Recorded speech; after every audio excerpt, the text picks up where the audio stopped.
வணக்கம் நண்பர்களே. வெற்றியின் பார்வை என்ற உங்களின் சேனலின் பாட்காஸ்டுக்கு உங்களை அன்போடு வரவேற்கின்றேன். வெற்றியின் பார்வை உலக தமிழ் மக்கள் அவர்களது சேனல். சாதிக்கவே முடியாது என்று மலைத்து போய் நிற்கும் மக்களுக்கு மத்தியில் தங்களது விடாமுயற்சியாலும் தன்னம்பிக்கையாலும் சாதித்து காட்டி சிகரம் தொட்ட ஆளுமைகளின் வாழ்வை கற்று ஆராய்ந்து அவைகளை உங்களின் பார்வைக்கு வைப்பதே இந்த சேனலின் நோக்கம். இதனால் தமிழ் மக்கள் அனைவரும் உற்சாகம் பெற்று மேலும் உத்வேகத்துடன் செயலாற்ற வேண்டும் என்பதே என் எண்ணம். வாரம் ஒருமுறை வெளியிடப்படும் பதிவுகளை தெரிந்து கொள்ள தயவுசெய்து வெற்றியின் பார்வை சேனலுக்கு சப்ஸ்கிரைப் செய்து கொள்ளுங்கள். இப்போது நாம் நம் மனம் கவர்ந்த ஒரு ஆளுமையை பற்றி தெரிந்து கொள்ளலாம்.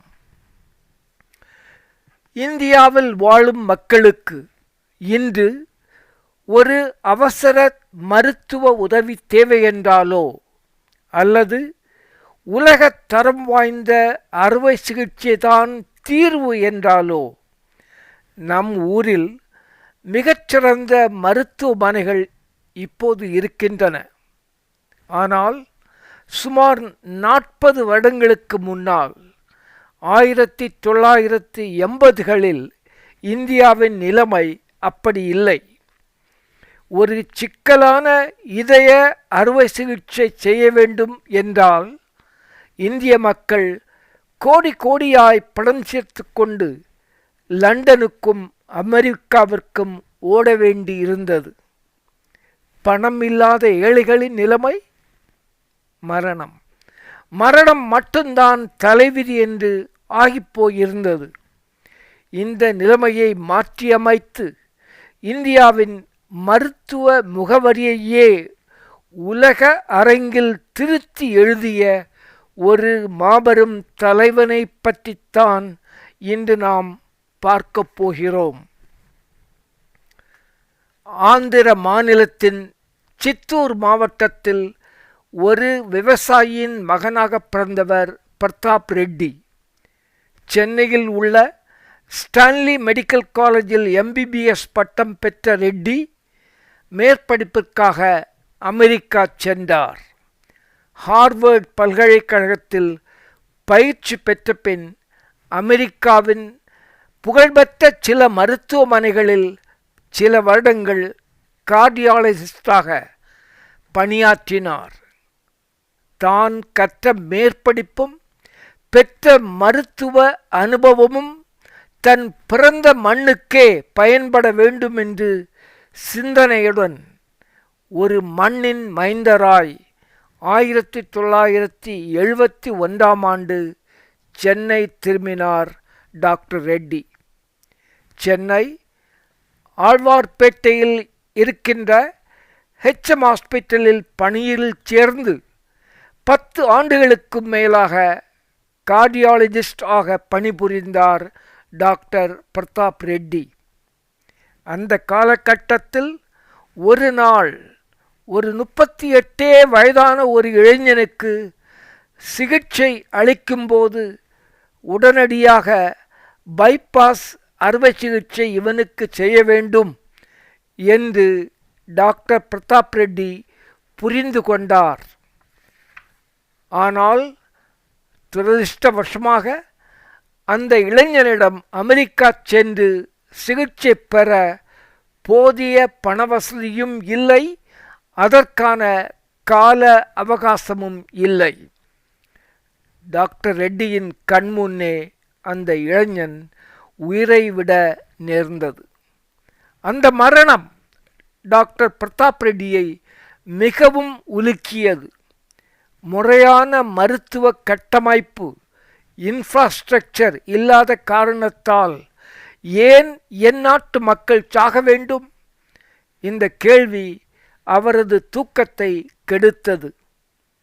அப்போதுதான் அவர் ஒரு வரலாற்று சிறப்புமிக்க முடிவை எடுத்தார். அப்பல்லோ ஹாஸ்பிட்டல் என்ற மருத்துவமனையை உருவாக்கி மருத்துவ உலகின் புதிய தொழில்நுட்பங்களையெல்லாம் அந்த ஹாஸ்பிட்டலுக்கு கொண்டு வர வேண்டும் என்று தீர்மானித்து கொண்டார் டாக்டர் ரெட்டி. வங்கிகள் மருத்துவமனை தொடங்குவதற்கு கடன் தர மறுத்தன. மருத்துவமனையை ஒரு பிஸ்னஸ் போல நடத்த முடியாது என்று அரசாங்க அதிகாரிகள் முட்டுக்கட்டை போட்டனர். பல நண்பர்களுடன் அவர் பேசி பார்த்தார். இந்த முயற்சி சாத்தியமே இல்லை என்று அவர்களும் கைகளை விரித்து விட்டனர். மனம் உடைந்து விரக்தி அடைந்த அவர் ஒரு துணிச்சலான முடிவை எடுத்தார். அந்த முடிவு என்ன?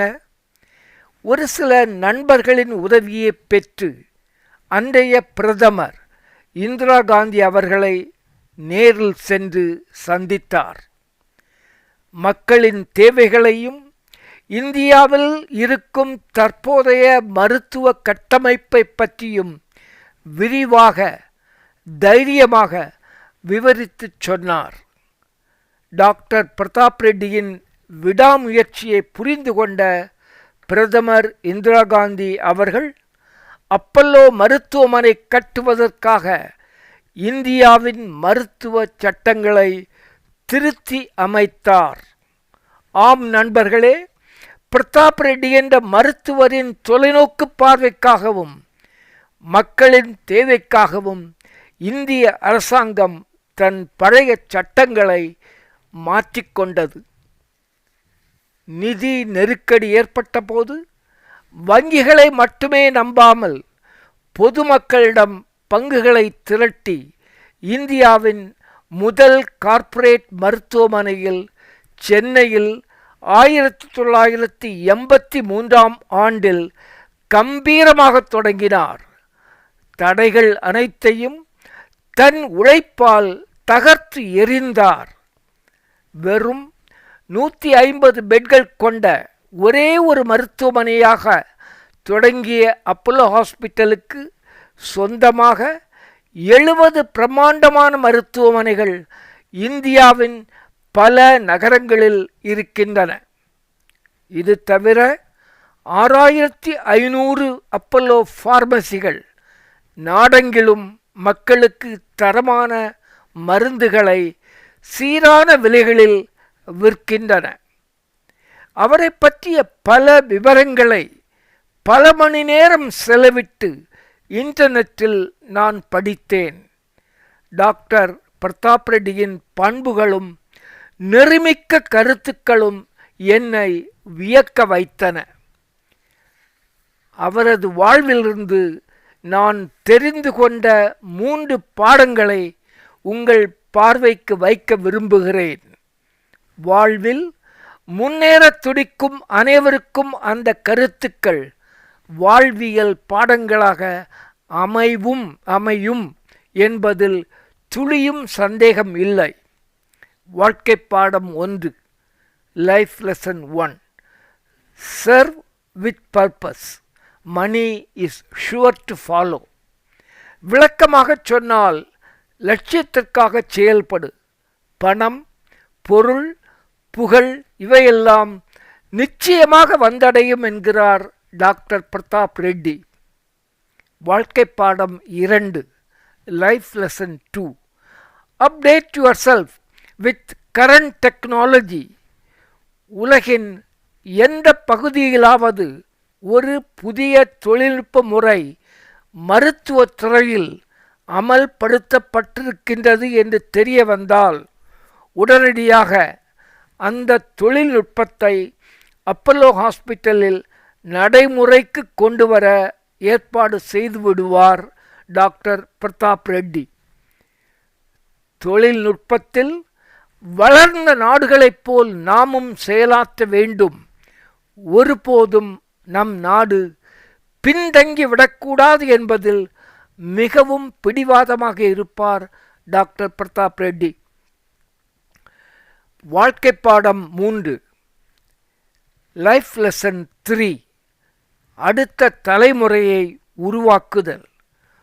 ஒரு சிறந்த தலைவன் தனக்கு பின்னால் பல தலைவர்களை உருவாக்க வேண்டும் என்று வலியுறுத்தும் டாக்டர் ரெட்டி தன் 4 மகள்களையும் அப்பல்லோ குழுமத்தின் பிரம்மாண்டமான வளர்ச்சியை கண்காணிக்கும் பொறுப்பில் அமர்த்தியுள்ளார். அவர்கள் 4 அன்றாட செயல்பாட்டினால் அப்பல்லோ குழுமம் செவ்வனே நடைபெற்று வருகிறது. தன் 90 வயதை தாண்டியும் 90 years and beyond இன்றும் அதே துடிப்புடனும் அதே புன்னகையுடனும் இந்திய மருத்துவத் துறையின் பிதாமகனாக டாக்டர் பிரதாப் ரெட்டி திகழ்கிறார். இந்திய மருத்துவ உலகில் ஒரு எழுச்சியை ஏற்படுத்தியிருக்கின்ற இந்த தலைமகனை இந்திய அரசாங்கம் 1991 ஆண்டு பத்மபூஷன் பட்டத்தையும் 2010 ஆண்டு பத்ம விபூஷன் பட்டத்தையும் அளித்து கௌரவித்து இருக்கிறது. அன்பு நண்பர்களே, டாக்டர் பிரதாப் ரெட்டியின் சாதனை பயணம் உங்களுக்கு எந்த அளவில் உத்வேகம் அளித்தது என்பதை கீழே கமெண்ட் செக்ஷனில் பதிவிடுங்கள். இந்த காணொளியை லைக் செய்துவிட்டு நண்பர்களுடன் பகிர்ந்து கொள்ளுங்கள். வெற்றியின் பார்வை என்ற நம் உலக தமிழர்களின் சேனலுக்கு சப்ஸ்கிரைப் செய்ய மறக்காதீர்கள். மீண்டும் அடுத்த வாரம் மற்றுமொரு சாதனையாளர்களின் உத்வேக கதையுடன் உங்களை சந்திக்கின்றேன். மிக்க நன்றி. வணக்கம். அன்புடன் ஜலால்.